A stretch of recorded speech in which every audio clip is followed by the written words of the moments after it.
Opposition leader और तहरीके तहफ़्फ़ुज़ आईन पाकिस्तान के सरबराह महमूद खान अचकज़ई ने सियासी जमातों के सामने 6 नुकात रखते हुए कहा है कि पाकिस्तान की तमाम जमातें अगर इन पर मुत्तफिक हो जाती हैं तो बानी पीटीआई से दस्तखत वो करवा लेंगे। इसके अलावा सियासी दर्जा हरारत कम करने के लिए उन्होंने ये हल बताया है कि सियासी जमातों पर मुश्तमिल कौमी हुकूमत बनाकर 4 महीने के अंदर आम इंतखाबात करवाए जाएं। पाकिस्तान की तमाम पार्टियां 5-6 नुकात पे मुतफिक हों या आइन बालादस्त होगा, ताकत का सरचश्मा मुंतखब पार्लियामेंट होगी, एक अच्छा इलेक्शन कमीशन इलेक्शन करवाएगा, तमाम पॉलिसियाँ मुंतखब पार्लियामेंट से निकाली जाएंगी। यहाँ जहाँ जहाँ कौमियतों के उसमें वसाइल हैं उन पर उनका बच्चों का कोई हक होगा, लोगों के ज़ुबानों और कल्चर का एहतराम किया जाएगा। आप इन पे दस्तखत कर दें, इमरान से मैं करा दूँ। यही लोग मिलके नवाज शरीफ, फजल रहमान, जमात इस्लामी वाले, पीपल वाले, फलानिया वाले, यही कौमी हुकूमत बनाएं। 4 महीने के अंदर नए इलेक्शन का ऐलान कर दें, टेम्परेचर खत्म हो जाएगा। अगर आप जीत गए जिंदाबाद, अगर इमरान जीत गए जिंदाबाद। तहरीक इंसाफ कौमी हुकूमत की बात तो नहीं कर रही, अलबत्ता पार्टी के सेक्रेटरी जनरल सलमान अकरम राजा का कहना है कि जिसे असूलों पर बात करनी है वो पीटीआई से बात करे। साथ में उन्होंने मुज़ाकरात के लिए शराइत भी रख दी। इसको उसूलों पर बात करनी हो वो बात करे। इस हवाले से अगर कोई बात करेगा तो अल्लामा और अचकज़ई साहब बिल्कुल उनको इख्तियार इमरान खान साहब ने दिया है, लेकिन इस वक्त हमें ये सूरत हाल नजर नहीं आ रही। आइंदा क्या होगा मैं नहीं कह सकता, लेकिन हम किसी आसाइश के लिए किसी चोर दरवाजे से बाहर निकलने के लिए मुज़ाकरात नहीं। जब माहौल होगा, हालात होंगे, हमें नजर आएगा कि खुलूस है, ताकत है मुज़ाकरात करने वालों में, तो हम करेंगे, लेकिन इस वक्त ये सूरत हाल हमें नजर नहीं आती। जबकि हुक्मरान मुस्लिम लीग नून समझती है कि बानी पीटीआई मुज़ाकरात के हक में नहीं है। राना सनाउल्लाह के नजदीक मुज़ाकरात का मामला 8 फरवरी के बाद ही होगा। हमें यकीन है पहिया जाम की कॉल मुकम्मल नाकाम होगी।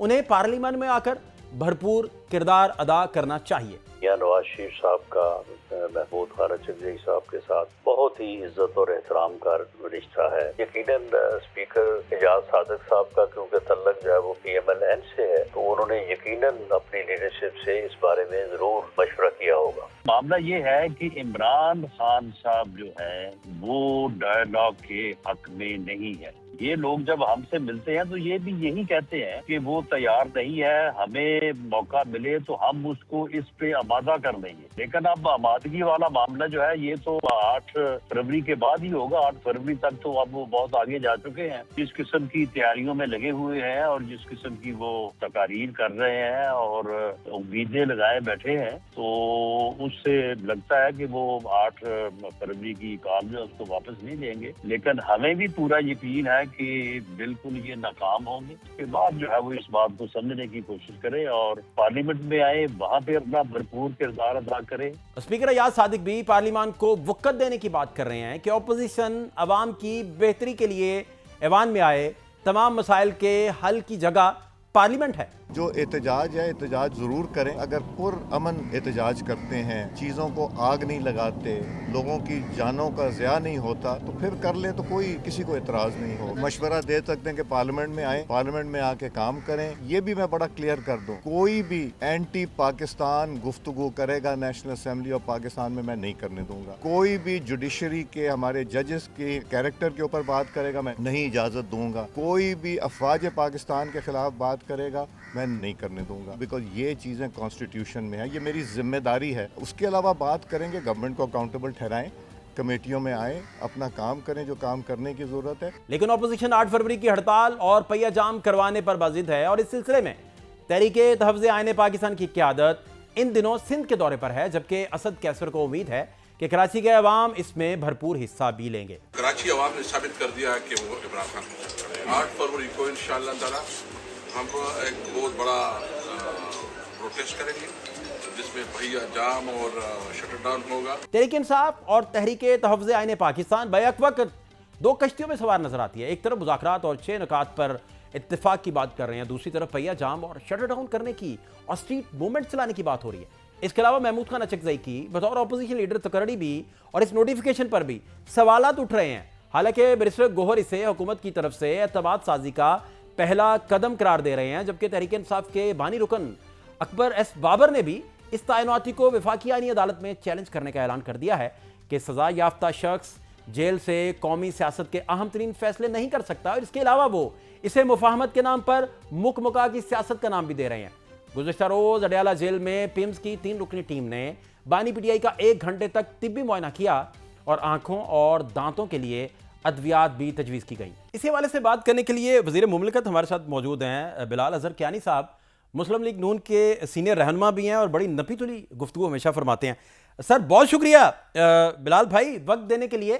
सबसे पहले तो जानना सर आपसे यही चाह रहे हैं कि अपोजिशन लीडर बनते ही महमूद खान साहब का 6 नकाती एजेंडा सामने आया है और उन्होंने बताया है कि पाकिस्तान की तमाम जो पार्टीज़ हैं उन्हें क्या क्या करना चाहिए। एक तो आयन बालादस्त होगा, ताकत का सरचश्मा मुंतखब पार्लियामेंट होगी और उसके बाद कौमी हुकूमत का प्रपोजल है, फिर वो कहते हैं उसके 4 महीने बाद इलेक्शन वगैरह करवाया जाए। क्या सर टेक है आपका? सबसे पहले तो ये जानना चाह रहा हूँ बिलाल भाई। जी बिस्मिल्लाहिर्रहमानिर्रहीम। बहुत शुक्रिया जी फात साहब अपनी शो में दावत देने का जी, और मशकूर हूँ कि आपने आज बात करने का मौका दिया। देखिए फात साहब, मैंने तो नहीं ये नुकात देखे अभी, मगर आप जानते हैं और आपने कुछ उसका हवाला दे दिए, मगर हमने देखा है कि अब वो उनका एक लीडर ऑफ द अपोजिशन का एक मामला तय हो गया है। और पहले हमने बड़ा शोर सुना था कि जी ये देखें ये नहीं होने दे रहे, ऐसा कुछ नहीं था जी। एक मामला सब्जुडिस था और स्पीकर साहब ने बड़ा वाज़ेह तौर पे बताया था, और स्पीकर साहब ने जैसे ही वो सब्जुडिस मामला leader of the opposition Umar Ayub साहब के हवाले से मेरे ख्याल से गालिबन था, उन्होंने कहा था जैसे ही वो सेटल होगा तो हम ये प्रोसेस चला देंगे, और वो हो गए। तो मेरी ये गुजारिश है कि इस तरह के मुतालबे करने के बजाय अब पहले तो पीटीआई को और अपोजिशन को, और अब वो लीडर ऑफ द अपोजिशन है तो उसमें अपोजिशन में सबसे बड़ी जमात पीटीआई है, सबसे पहले तो मेरी अपनी तजवीज़ होगी महमूद खान चकज़ई साहब को भी और पीटीआई को कि आप पहले अपनी संजीदगी वापस लेकर आएँ पार्लियामेंट के अंदर, क्योंकि आज अपोजिशन की जमात बड़ी जमात पीटीआई है, मगर वो कौमी असम्बली के अंदर आपको किसी कौमी इशू पर क्वेश्चन आवर में या कॉलिंग अटेंशन नोटिस में हिस्सा लेते हुए नज़र नहीं आएगी। वो सारी स्टैंडिंग कमेटी सब बॉयकॉट करके बैठी हुई है। और पहले भी आपको याद है कि जब बातचीत का सिलसिला या सादिक साहब की क़यादत में, स्पीकर साहब की क़यादत में शुरू हुआ था, तो पीटीआई और अपोजिशन उसमें से उठ के गई थी। तो मेरा ख्याल है इससे पहले कि बड़े बड़े दावे और मुतालबे हों, मेरा ख्याल है कि पहले पीटीआई को, महमूद खान चकज़ई साहब को इस चीज़ पर फोकस करना चाहिए कि जिस पार्लियामेंट्री सुप्रीमेसी की वो बात करते हैं, सबसे पहले उसको अपोजिशन में उसकी अहमियत को उजागर करने चाहिए। नहीं, वो ठीक बात आप बिल्कुल ठीक कह रहे हैं कि पार्लियामान, लेकिन गवर्नमेंट ने भी तो साथ लेके चलना होता है। गवर्नमेंट के पास क्या है कि वो अपोजिशन को साथ लेके चले, क्योंकि गवर्नमेंट बिलाल भाई यही समझ रही है कि शायद उसके नज़दीक कोई अपोजिशन है नहीं किसी तरह की, तो इसमें फिर गवर्नमेंट और तरीके से ज़रा सोचती है। तो इस पर क्या टेक है आपका कि बड़ी संजीदगी से एक पॉलिटिकल वर्कर के तौर पर इसे आप किस तरह देखते हैं इस बात को?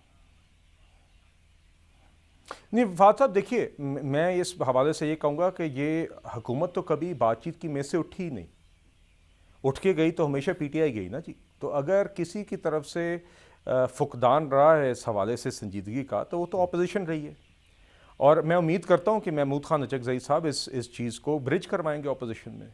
देखिए मेरे ख्याल से ये कहना अनफेयर है कि हुकूमत ने कोई कोशिश नहीं की या उसने कोई नीयत नहीं दिखाई। मैंने आपसे जैसे पहले जिक्र किया कि स्पीकर अयाज सादिक साहब की क़यादत में अपोजिशन के साथ एक हुकूमत बैठी थी, संजीदगी से बैठी थी, और हमने उस टाइम पे आके टॉक शोज़ पे ये बात की थी कि ये ऑप्टिक्स अच्छी हैं